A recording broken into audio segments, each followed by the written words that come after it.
Alors, mes amis, bienvenue à une nouvelle vidéo de mise à jour sur la crypto. Le Bitcoin est à 105 200 dollars américains. Nous nous sommes un peu remis, nous avons même atteint la zone des 106 400 dollars cette nuit. Malheureusement, nous n'avons pas eu de clôture au-dessus de notre zone de résistance rouge. On le voit très bien ici sur l'unité de temps de 4 heures. C'est un peu agaçant, ce qui fait aussi un peu diminuer l'espoir que l'on reparte à la hausse. Malgré tout, je dois dire que je reste très optimiste concernant toute cette affaire. Au moins, je pense que nous allons remonter dans la zone des 107 700 jusqu'à environ 108 800 dollars américains. Pourquoi je pense cela, vous le découvrirez en tout cas dans la vidéo. Nous allons jeter un œil aux altcoins, qui ont également un peu progressé en ce moment, surtout Solana, Ethereum et, NIR, sur lequel nous allons aussi jeter un rapide coup d'œil, puisqu'il y a eu récemment une vidéo de mise à jour à ce sujet. Mais avant de commencer, n'hésitez pas à laisser un like sur la vidéo. Abonnez-vous à la chaîne si ce n'est pas déjà fait, et bien sûr, rejoignez volontiers le groupe gratuit de discussion et de signaux sur Telegram.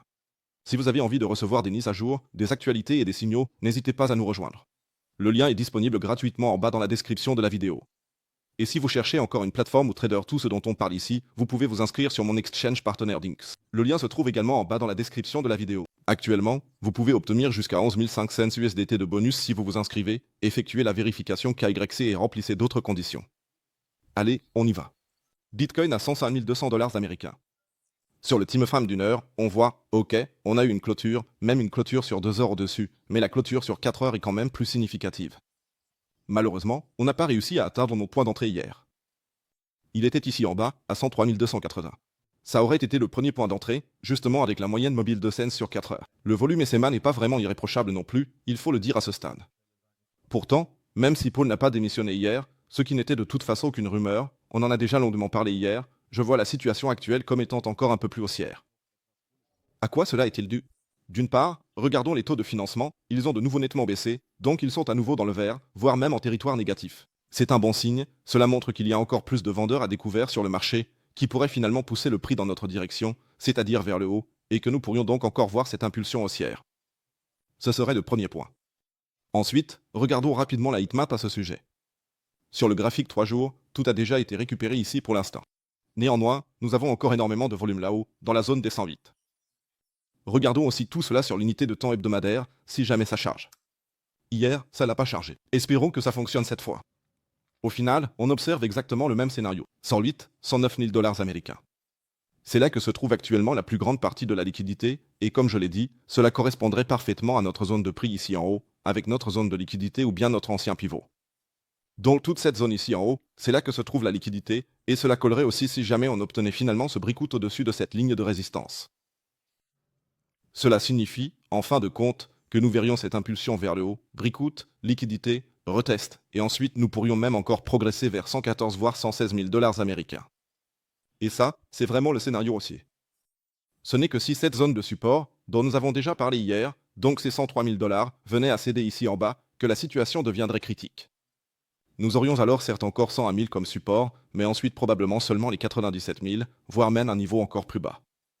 Donc, ça doit absolument tenir maintenant. Côté actualité, on va y revenir un peu plus en détail dans un instant, mais il n'y a en fait rien qui vienne des États-Unis aujourd'hui, seulement, les données de l'IPC en provenance de l'UE. Ce sera peut-être intéressant de voir, au final, comment, l'euro réagit, mais on va en reparler un peu plus en détail tout à l'heure dans la mise à jour Forex.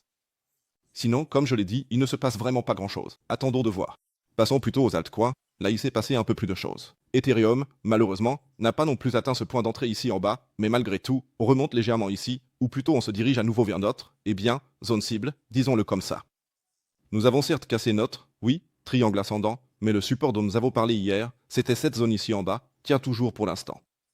Mais nous avons aussi été rejetés ici en haut. Donc, il est important maintenant pour Ethereum, afin de retrouver un élan haussier, d'obtenir au moins une clôture de 4 heures au-dessus du seuil des 2650, puis un retest, et alors nous pourrons à nouveau viser l'objectif des 3000 dollars US.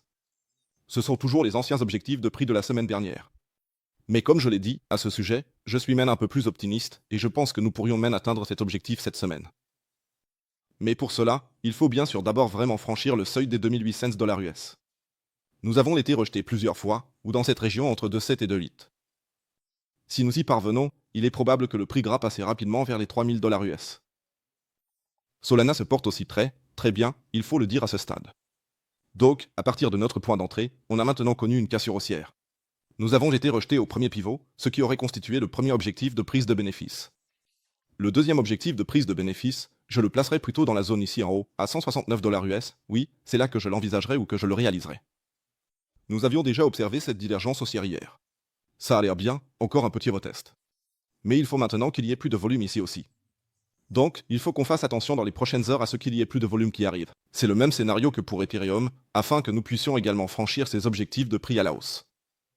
Et puis, aujourd'hui une petite exception, NIR, si ça veut bien charger.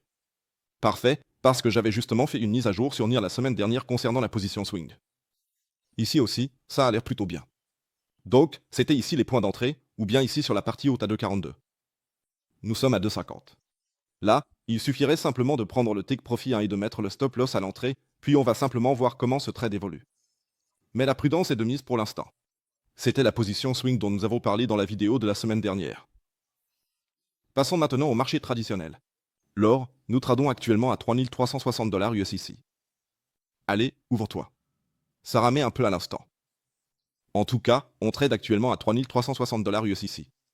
Mais maintenant, voilà. On est même monté un peu plus haut hier, jusqu'à la zone des 3390. On en a parlé hier, le take profit aurait été autour de 3400, donc on l'a raté de peu. Il y a donc de l'espoir maintenant pour tous ceux qui ne sont peut-être pas encore entrés ici. Si cela devait être pour l'instant le sommet provisoire, on pourrait se dire, ok, on redescend ici, on fait ce retest de notre structure supérieure. Je vais vous montrer tout de suite l'ascending triangle. La moyenne mobile de scène sur 4 heures commence elle aussi à s'aplatir doucement. Cela signifie que nous pourrions retomber dans la zone comprise entre 3304 et 3320 $ américains pour ensuite relancer la hausse du rallye. C'est le symmetrical triangle, la structure supérieure. Il faut dire ici que, selon la situation, nous aurions ici en bas. Attendez, je vais juste enlever ça rapidement. Nous aurions ici en bas un point de contact, ici un autre point de contact. Il n'y a que 2 points de contact. Vers le haut, nous en avons 3 à environ 4. Il aurait peut-être même été plus judicieux de redescendre ici, mais bon, en tout cas, nous sommes toujours en position. Si ce retest devait avoir lieu ici, ce serait à nouveau une petite option long, ou bien une possibilité de doubler la position. Et ensuite, on verra bien où cela nous mène. Les indices américains restent toujours très calmes. On le voit très bien ici avec le Dow Jones. Il y a eu très peu de mouvements hier. Le Nasdaq a un peu plus poussé vers le haut, mais c'est aussi plutôt une phase de consolidation. Comme je l'ai dit, le plus haut historique n'est plus très loin. Si l'on regarde à nouveau le pourcentage de pompage, il n'est que de 3,4%. On arrive doucement dans cette zone et c'est pourquoi j'espère aussi que le Bitcoin et les cryptos vont vraiment repartir à la hausse dans les prochains jours, là où ça va devenir critique à mon avis. Ensuite, il y a aussi, où est-ce qu'on en est? Je crois que quelqu'un l'a posté. Sinon, il faudra que je le retrouve. Il y a aussi des actus qui arrivent. Oui, Trump et tout ça, les tarifs douaniers et compagnie, ça favorise la prospérité et blablabla. Oui, donc il y a pas mal de signaux haussiers, puis le volume qui baisse, ce genre de choses. Bien sûr, il y a un peu d'accumulation ici, mais je commencerai à être un peu plus prudent concernant tout cet espoir et ce genre de choses. Attendons de voir, mais je pense que les plus hauts historiques, au moins pour le Nasdaq, ne sont vraiment plus très loin et devraient encore être atteints. Pour le S&P 500, c'est la même chose. Là aussi, on n'est plus très loin du plus haut historique. Donc, agissez avec prudence. Je n'oserais pas prendre de grosses positions longues exagérées sur les actions en ce moment, mais nous gardons un œil sur les plus hauts historiques ici en haut pour d'éventuelles positions short. Le DAX, oui, il ne se passe pas grand-chose si on regarde ça sur un graphique en 4 heures. C'est vraiment calme. 23 930 points. Oui, il n'y a pas vraiment besoin de s'y attarder maintenant. Et pour finir, comme je l'ai déjà annoncé, aujourd'hui, les données sur l'inflation, ou plutôt les données de l'IPC, vont être publiées pour l'heure. Voyons un peu à quoi elles ressemblent, après que les taux d'intérêt dans l'UE ont été baissés à plusieurs reprises pendant des semaines, voire des mois, pour voir si cela a un effet positif ou négatif. Cela pourrait aussi être un indicateur pour les États-Unis, mais attendons de voir. Les données seront publiées, laissez-moi vérifier rapidement, désolé, à 11 heures. Voyons un peu ce qui en ressort, surtout les données, comme l'indice des prix à la consommation, le taux de base pour le mois. Très intéressant et bien sûr aussi celle pour le reste.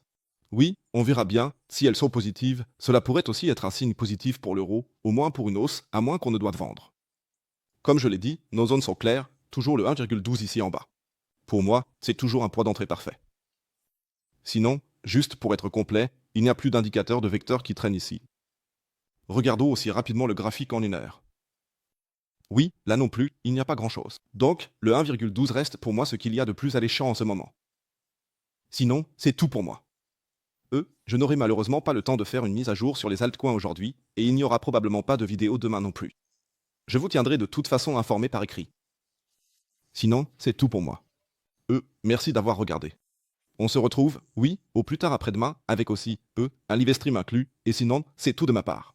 Je vous souhaite une belle journée. Prenez soin de vous et comme toujours, restez crypto.